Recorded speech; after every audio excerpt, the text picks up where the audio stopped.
Welcome to the First Aid Garage podcast. Your podcast for the one-day practical-based emergency first aid at work course. Welcome back to the deep dive. Our mission today is, it's focused entirely on preparation. Specifically, navigating those critical moments of a medical emergency within the often chaotic environment of a busy UK school. Absolutely. I'm your host, and with me is my colleague. We're both operational paramedics, and over the years, we have responded to, countless calls where the quick, confident actions taken by school staff made all the difference. They really did. The difference between a serious outcome and, a swift recovery. A huge difference. That's right. And this deep dive is really powered by the wisdom of Paul Kenny, our expert advisor from First Aid Garage. A man with a huge amount of experience. Well, 4 decades. 4 decades across the NHS and private sectors. He's just a fountain of practical knowledge. And our audience today, school teachers, support staff. Yeah. You are the essential first responder. You really are. You're dealing with everything from a scraped knee to a major medical event involving students from, say, year 7 upwards, right through to your adult colleagues. So we're taking the official emergency first aid at work, the EFAW handbook, and just distilling it into calm, school-focused, actionable advice. That's the plan. But it's a challenge unlike any other, isn't it? You might be faced with a student choking in the dining hall, which needs immediate hands-on intervention. Right in front of you. While you're also trying to manage dozens of other children, maintain safeguarding, find the AED. Yeah. Your ability to just take that quick, confident action and, maintain control of the scene is, it's paramount. Absolutely. The first few minutes are everything. Your actions, they bridge the gap until we, the emergency services, can arrive. The knowledge you have right now is your biggest asset. So here's our plan. We're going to move systematically. First, the foundations, your role, responsibilities, the crucial primary survey. The bedrock. Then we'll dive into the immediate lifesavers, CPR, defibrillation, choking management. The big ones. And finally, we'll tackle those common high-risk school injuries, things like head injuries, burns, and specific emergencies like seizures and severe allergies. We really need to go beyond just stating the facts and unpack the why behind all these critical protocols. Let's do it. Okay, let's begin at the very beginning, the core guiding principles. They're laid out in the EFAW handbook, pages 4 to 6. When you put on that pair of blue gloves, what are the non-negotiable aims, the 3 Ps that we have to commit to memory? Right, the 3 Ps, they're your ethical and practical compass for every single first aider. Yeah. P number 1 always is preserve life. Preserve life. This is the urgent, immediate action phase. It's typically focused on the airway and breathing. Is the patient alive and are they breathing effectively? If they're not, we intervene immediately. Right now? Right now. Yeah. P number 2 is prevent worsening. So you've stabilized the immediate life threat. Now you need to recognize the underlying cause. Is it severe bleeding? Is it shock, a fracture? And you treat it to stabilize the casualty and stop them getting any worse. And then P number 3 is promote recovery. This is everything from simple reassurance, which is huge, massively important, to providing ongoing support and just monitoring them until professional medical help arrives or, the injury can be safely managed. And while the motivation is always to help, school staff, you need to be aware of the framework you're operating under. Let's just briefly touch on the legal backbone here in the UK. This is crucial, particularly for the school administration, but teachers. You need to know what your employer's obligations are.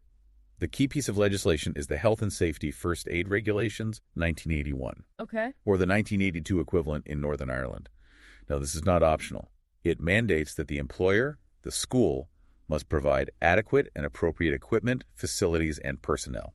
So that means kit, rooms, and people. Exactly. Your school must supply up-to-date, correctly stocked first aid kits, proper rooms for treatment, and make sure a sufficient number of staff, like you, are properly trained. Paul Kenny often reminds people that the provision has to be based on a risk assessment.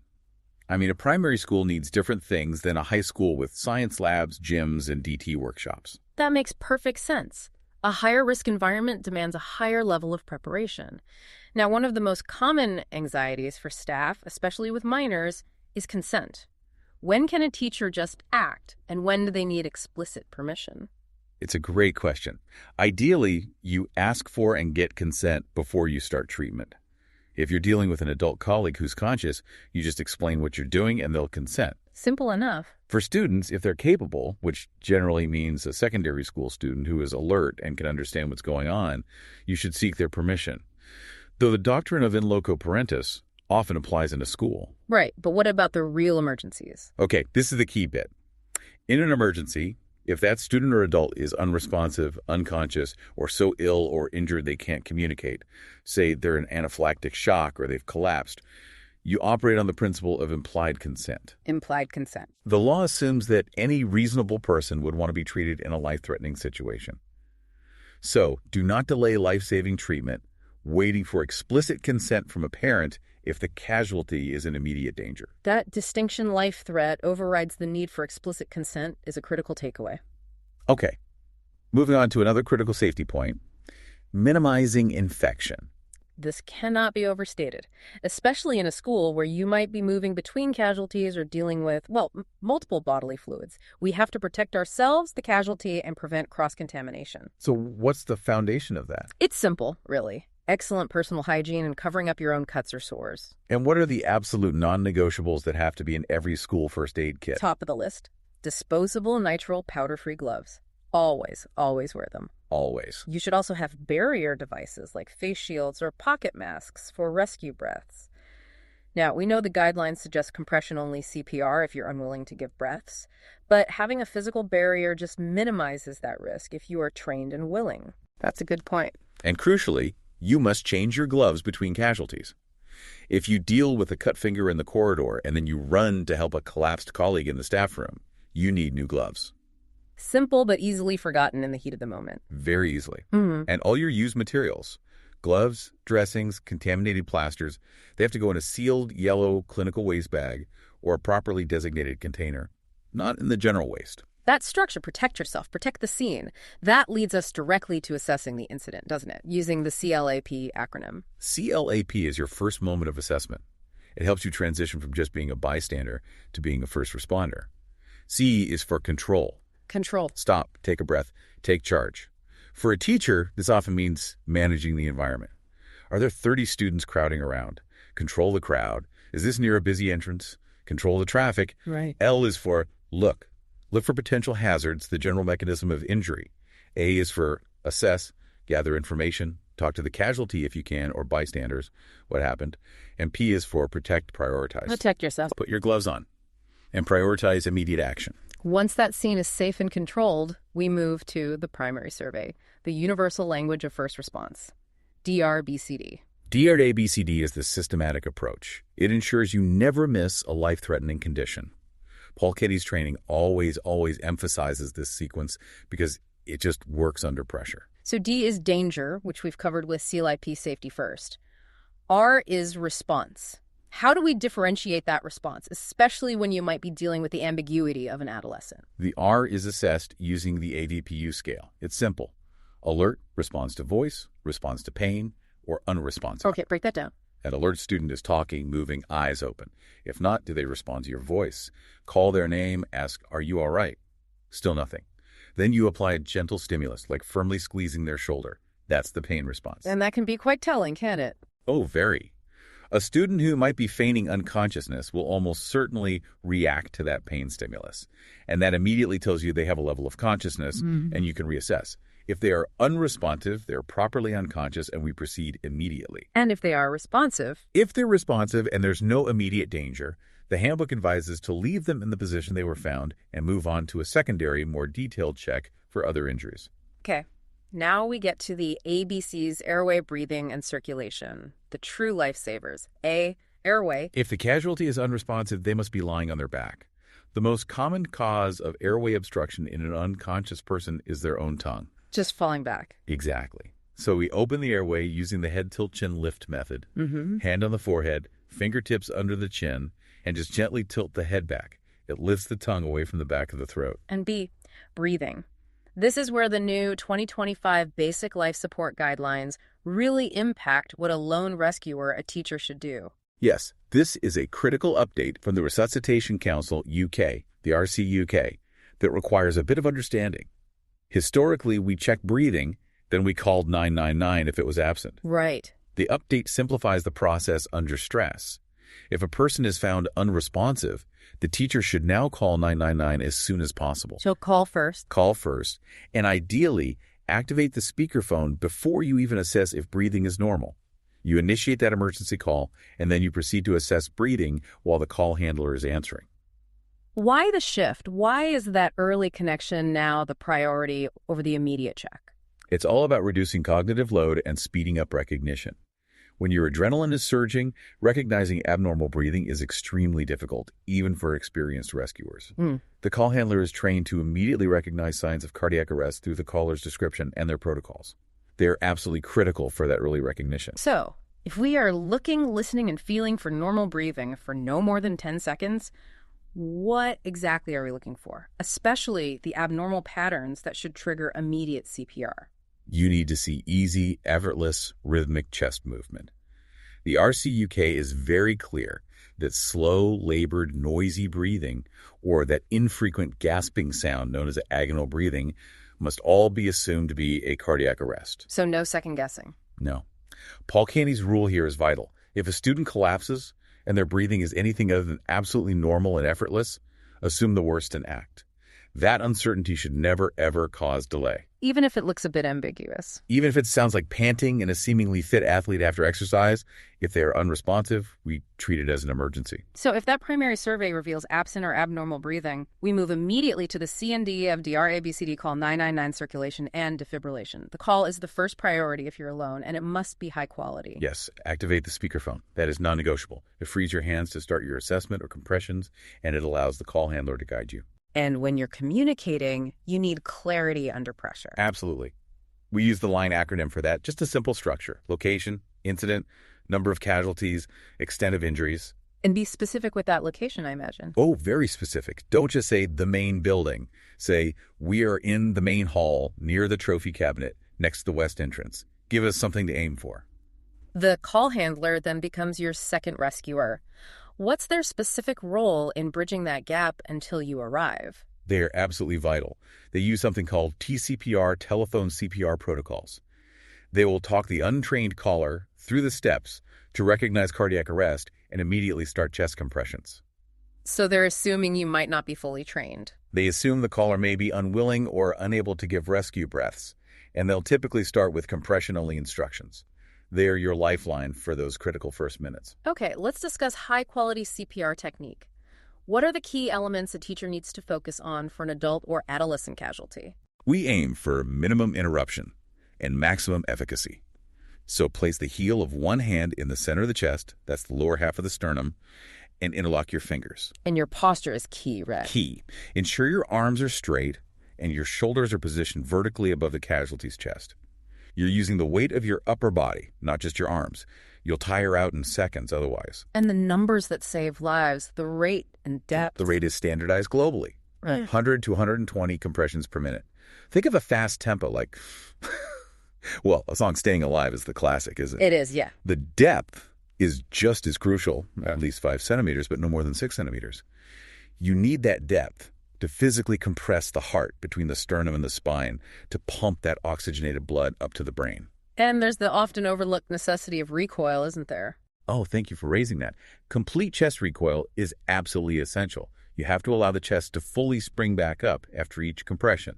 If you lean on the chest, you stop the heart from properly refilling with blood, which makes your next compression completely ineffective. So it's not just about pushing down. No.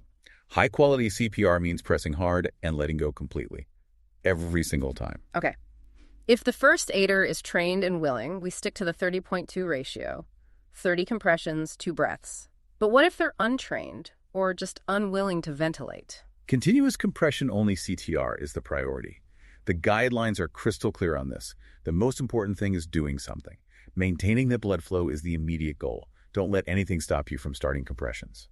Now, we must address the special circumstances of infant and child CPR. It's highly relevant in a school where staff might be trained for adults but could also need to help younger students. Can you clarify the UK definitions and that crucial protocol difference? Yes, the definitions are strict. An infant is under the age of 1. A child is aged between 1 year and 18 years. Okay? And the protocol difference for a child is vital. It lies in the cause of the arrest. For adults, a cardiac arrest is usually primary, a heart problem. For children, the heart usually stops because of a lack of oxygen. It's a respiratory arrest first. So their breathing stops first, then their heart. Exactly. So what does that mean for the lone teacher who finds an unresponsive child? Good question. It means we must oxygenate them immediately. If you are alone with a child, you must first open the airway, remove any obvious obstruction, and administer 5 initial rescue breaths. 5 breaths before anything else. 5 breaths first. This is followed by 1 minute of CPR at the 30.2 ratio before you leave them to call 999. You have to provide that early oxygenation to give their heart the best chance of recovery. And if you can take them with you. If you can carry the child with you while you're summoning help, absolutely do that. That detailed physiological reason explains why the protocol is different. That's so much more helpful than just stating the rule. Let's move to the defibrillation, the AED. The AED, the critical final link in the chain of survival. Early recognition, early CPR, and early defibrillation. Paul Kenny is adamant that every school must treat their AED like a fire extinguisher. What does he mean by that? He means it's got to be clearly signposted, readily accessible, ideally in an unlocked cabinet so it can be used 24/7 if the school is used by the community. And it must be registered with systems like the circuit so 999 can direct people to it. I think people often freeze when the AED arrives, don't they? They assume you need specialized training. And they shouldn't. It is designed for lay rescuers. You switch it on, and you follow the audio and visual prompts exactly. The key is getting those pads onto the person's bare chest. If there are multiple rescuers, the second person should be preparing the chest while the first person is still on the phone or doing compressions. A question that comes up frequently in the school setting, especially with older female students or staff, is the issue of clothing and modesty when applying the pads. Look, rescuers have to prioritize effective pad placement and direct contact with bare skin. If clothing, like a bra, interferes with correctly locating the pad position on the chest, it has to be removed. There's no two ways about it. We are in a life or death situation. We have to prioritize the life-saving intervention over temporary modesty concerns. If possible, a second teacher can hold a blanket to shield the casualty during the process, but the pads have to go on. Once the pads are attached and the AED is analyzing the heart rhythm, what's the crucial safety check before the shock is delivered? You need to loudly and clearly call out, "Stand clear." You must make sure nobody's touching the casualty, the bed, or any equipment connected to them. Then after the shock. If the AED advises a shock, you deliver it, and then you immediately restart CPR, 30.2. If it advises no shock advised, you also immediately restart CPR. You keep going until you're relieved by qualified personnel, the casualty starts moving and breathing normally, or you become physically exhausted. We've addressed the unresponsive patient. Now let's pivot to a conscious person whose airway is under threat. Choking. This is terrifying because it happens so quickly, maybe in a lunch hall or during a science practical. It is an immediate, obvious, and very high-stress emergency. The EFAW handbook gives a critical distinction. Is it mild, or is it severe obstruction? This differentiation dictates your treatment. Okay, so what defines a mild obstruction? Mild means they can still cough, speak, or breathe, even if it's difficult. The airway is partially blocked, but air can still move. So what do you do? In this case, your primary treatment is to encourage persistent coughing.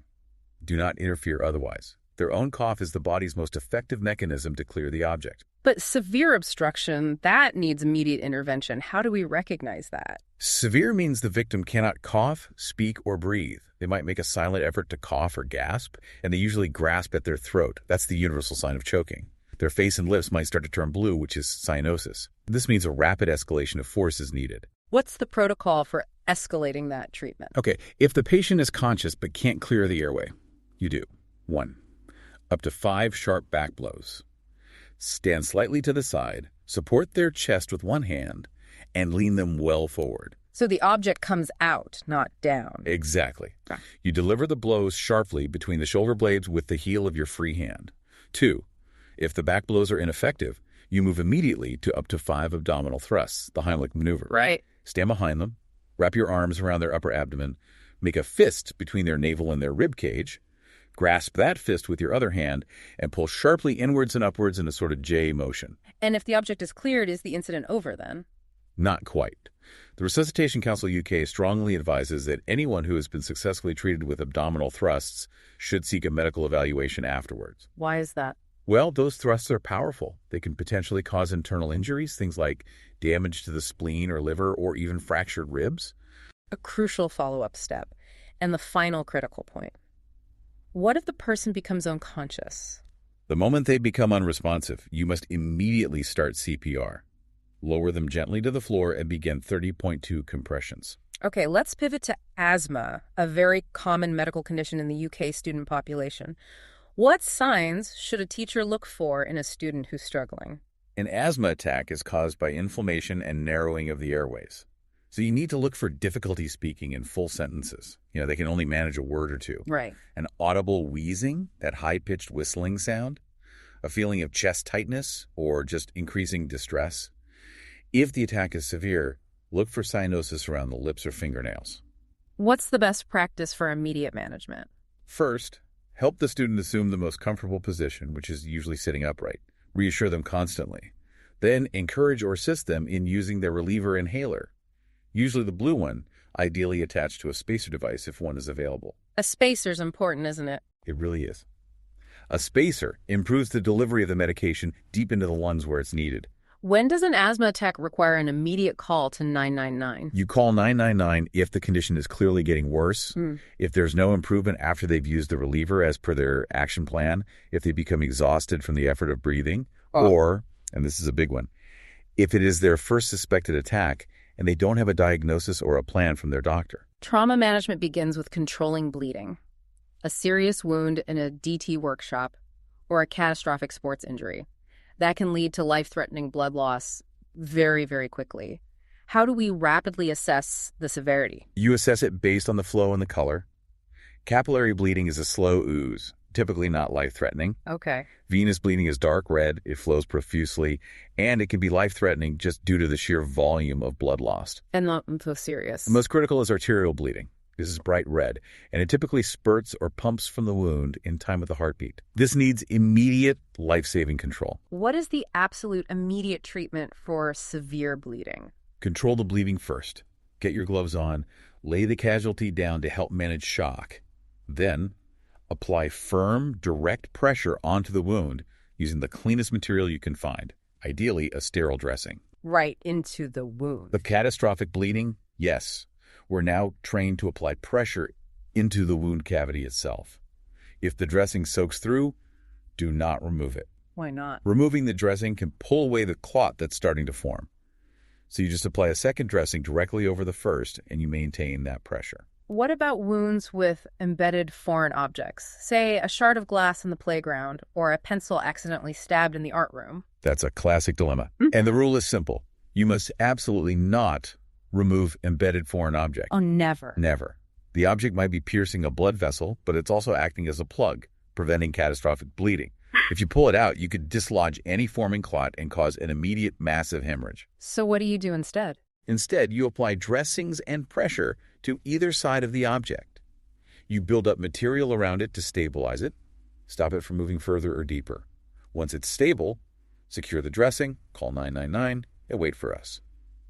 You mentioned an outline point earlier that we miss managing amputations. This is a possibility in a high-hazard area like a DT workshop. What's the specific protocol for managing the amputated part? That's right. It's a critical, specialized procedure. First, you control the bleeding on the casualty. That's always priority one. Once the person is stable, you look after the amputated part. How do you do that? You retrieve it. If you can, wrap it loosely in a moist, sterile dressing or a clean cloth. Saline solution is best if you have it, but clean water will do. Then place this wrapped part into a watertight plastic bag. Okay. Crucially, place that watertight bag into a second container that has slush ice in it. So, ice and water. Why slush ice? You must not let the part freeze directly, and don't let it sit in water. This cooling process slows the deterioration of the tissues, which gives the surgeons the maximum possible time for potential reattachment. Then, make sure the amputated part travels with the casualty to the hospital. That attention to detail on cooling without freezing is vital for tissue viability. Wow. Now, severe blood loss rapidly leads to hypovolemic shock. How do we recognize the onset of shock in a student who might be trying to mask their symptoms? Shock is a circulatory failure. The body's core organs just aren't getting enough oxygenated blood. The signs to look for are pale, cold, clammy, or sweaty skin, a weak, rapid pulse, and the casualty might complain of feeling sick, dizzy, or confused. Right. Paul Kenny calls this the body sacrificing its extremities to save the core. The blood is being shunted inwards. So what's the immediate treatment for shock? You have to treat the cause control that bleeding, then lay the casualty flat, and if they're not suspected of having a head or spinal injury, raise their legs above the level of the heart. And that actually helps? Oh, massively. That simple action uses gravity to effectively return about half a liter of blood. It's known as an autotransfusion. From the legs back to the core organs. Keep them warm with a blanket, monitor their airway, and absolutely do not give them food or drink. Why no food or drink? Their circulation is impaired, so they're at a high risk of vomiting and then aspirating, breathing it into their lungs. Call 999 immediately. The final topic in this section is anaphylaxis, a rapid, life-threatening allergic reaction, especially prevalent in schools due to severe allergies to foods, medication, or insect stings. Anaphylaxis is a system failure. The signs we highlight on our school emergency cheat sheet are swelling of the face, tongue, or neck, wheezing or a feeling that the throat is tightening like a tight band, red, blotchy, itchy skin or hives, and sometimes a severe sense of impending doom or anxiety. This is an immediate 999 call. And the intervention here is the adrenaline autoinjector, the AAI, like an EpiPen or a Jext. Yes. Call 999 and then assist the student or administer it if you're authorized and the student is unable with the AAI. You inject it into the outer mid-thigh. And hold it there. Hold it in place for the full recommended time, usually about 10 seconds, to make sure the full dose is delivered and note the time. And what if the symptoms persist or get worse after that first dose? If symptoms are not resolving after about 5 minutes, a second dose may be required if one is available. You'd usually inject that into the opposite leg. And we have to position the casualty carefully. Sit them up if their breathing is the main problem, but lie them flat if they're feeling dizzy or faint or showing signs of shock. Right. Let's get into the practical, specific scenarios that teachers will face using our case studies to illustrate the vital steps. First up, the ubiquitous head injury, the playground collision. This is scenario 1. A 14-year-old student hits their head on the tarmac during an overly enthusiastic game of football. They were dazed for a few seconds, a momentary loss of consciousness, but they quickly stand up, claim they are fine, and they want to rejoin the game. This is the danger zone. Absolutely. The adolescent mindset is often to minimize or mask symptoms to avoid being taken off the pitch or looking weak. And as paramedics, we see so many cases where the serious effects don't show up for hours. So what are the subtle signs a teacher needs to look for in that initial assessment? We teach first aiders to look for subtle, non-obvious changes. Look for irritability, repetitive questioning. Asking the same thing over and over. Yes, asking the same question moments after you've answered it. Look for persistent dizziness, slight nausea, or vomiting. Any brief period of unconsciousness or memory loss, amnesia, should trigger very high suspicion. The core danger here is the risk of second impact syndrome, which is why they absolutely cannot return to physical activity that day. And what are the immediate red flags? The ones that indicate a much more serious injury, like bleeding inside the skull or a skull fracture? Red flags mean 909 immediately. We're looking for signs of rising pressure inside the skull or cerebral compression. That would be increasing drowsiness, a severe headache that gets worse. Unequal pupil sizes, clear fluid, that's cerebrospinal fluid or CSF, or blood leaking from the ears or nose, noisy or irregular breathing, or weakness or paralysis on one side of the body. These are all signs of a rapid deterioration. So general treatment is to control visible bleeding and raise the head and shoulders slightly. But Paul Kenny's most critical piece of advice for the school environment is about managing what happens after the incident. Exactly. The first aider have done their job, but the danger of those delayed symptoms remains. When that child goes home, the parents are the next layer of monitoring. So you have to hand over that responsibility properly. Paul insists that every teacher must provide a detailed head injury advice sheet to the parents. This document explicitly outlines the red flags to watch for overnight and emphasizes the need to seek immediate medical attention if those symptoms appear. This shifts the critical monitoring responsibility with clear instructions to the home environment. That sounds excellent for mitigating school liability and ensuring student safety. Precisely. It's about communication. You empower the parent to take over the critical watch, rather than just saying, oh, they had a bump, keep an eye on them. A really important point. Okay, moving on to scenario 2, burns. A science lab mishap. An 11-year-old spills near boiling water and a mild chemical irritant onto their forearm. Speed is everything here because burns progress. They absolutely do. Burns are progressive because the heat continues to destroy the underlying tissues even after the initial contact. The UK standard, and Paul's golden rule, is cooling the burn underwater for a minimum of 20 minutes. Why 20 minutes specifically, and what type of water? Is ice best? Absolutely not ice. No, ice can cause further tissue damage. You need lukewarm running water, never freezing cold, for a minimum of 20 minutes. And why that long? That duration is essential because it draws the heat out of the deep tissue layers, preventing the burn from getting worse and deeper. And for chemical burns, that prolonged washing is also vital to dilute and remove the chemical irritant from the skin. What should we do about clothing and jewelry that might be restricting the area?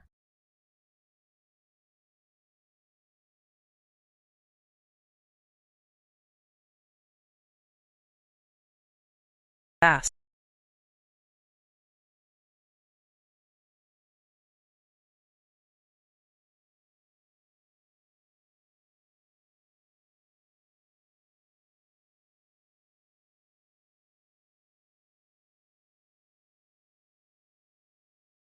Now, the cling film trick. This always feels a bit counterintuitive. Why do we cover a cooled burn loosely with cling film?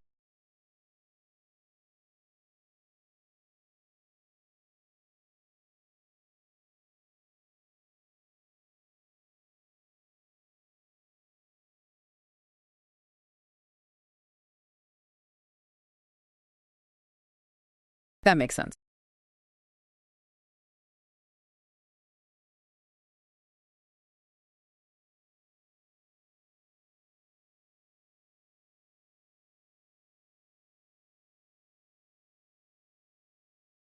And let's humorously debunk those old wives' tales, just as Paul always does in his courses.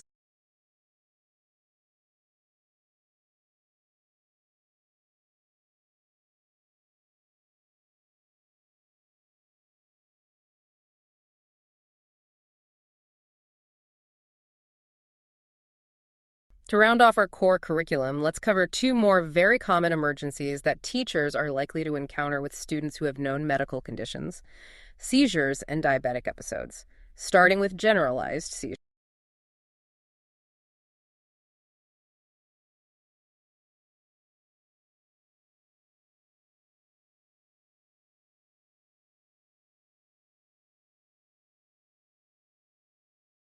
In that moment of panic, seeing a student convulsing, what are the two absolute do not PCs that can cause more harm?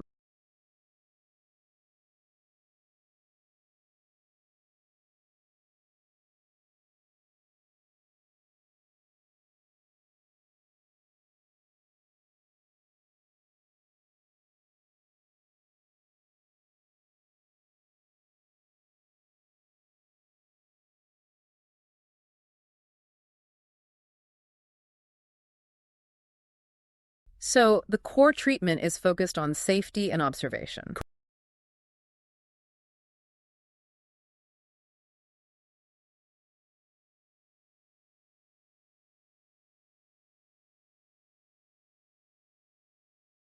When do we escalate to 999?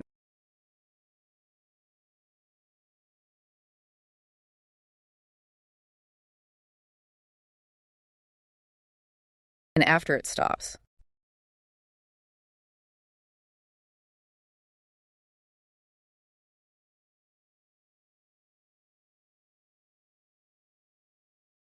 Next, hypoglycemia, or low blood sugar, a major risk for diabetic students who might have overexercised or missed a meal. What are the signs of a hypo?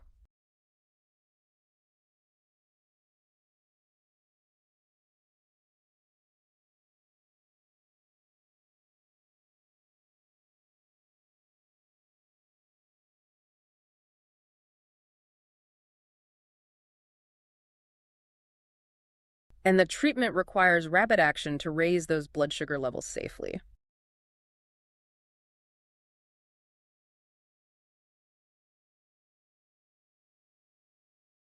What does that look like in practice?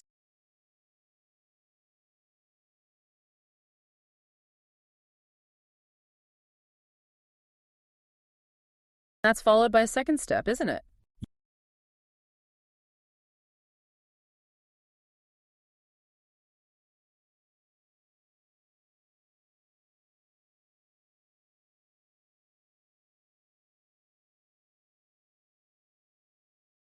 And what if the student becomes unresponsive due to the hypo?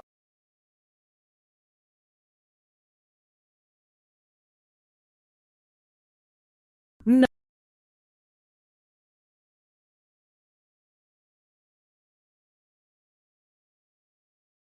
Okay, to wrap up, let's briefly touch on two other serious conditions mentioned in the EFAW guidance: stroke and spinal injury.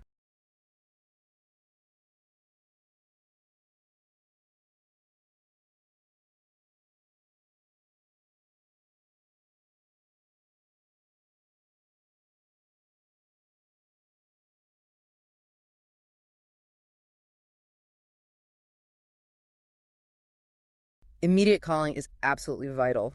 And spinal injuries, often resulting from falls from height, diving into shallow water, or significant trauma in TE.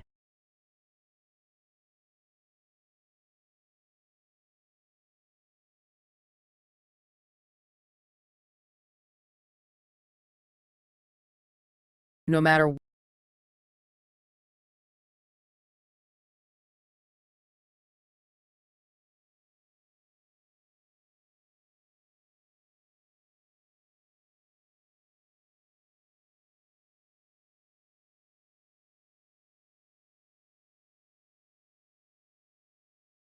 We have covered an exhaustive amount of ground today, moving from the foundational responsibilities of the first aider through to managing catastrophic trauma and sudden illness. If you had to summarize the core mission for every teacher listening, what is the single most important action?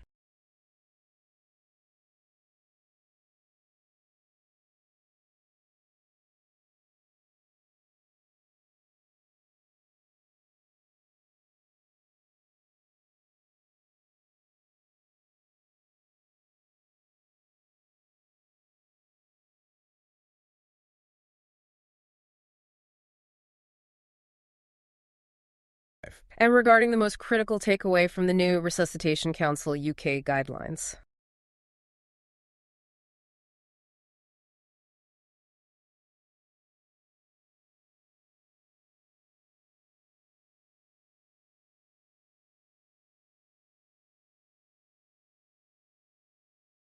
About removing fear.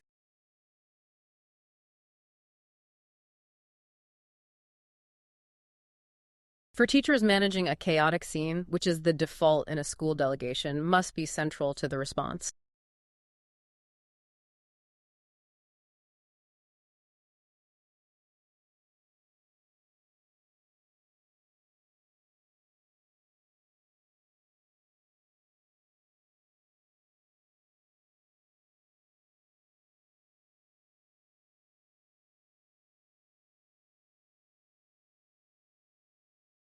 Fantastic. This has been a truly comprehensive breakdown of the critical points in the EFAW handbook, tailored exactly for the school environment.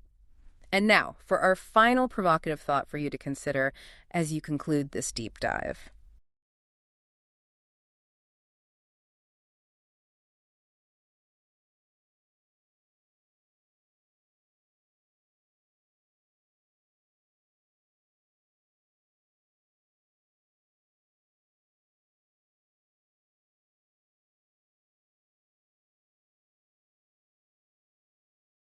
So, the final thought is about personal resilience and self care.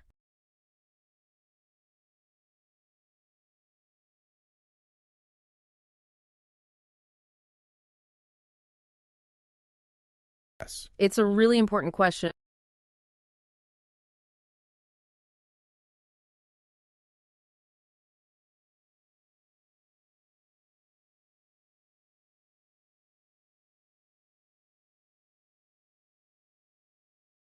A crucial and often overlooked point to end on.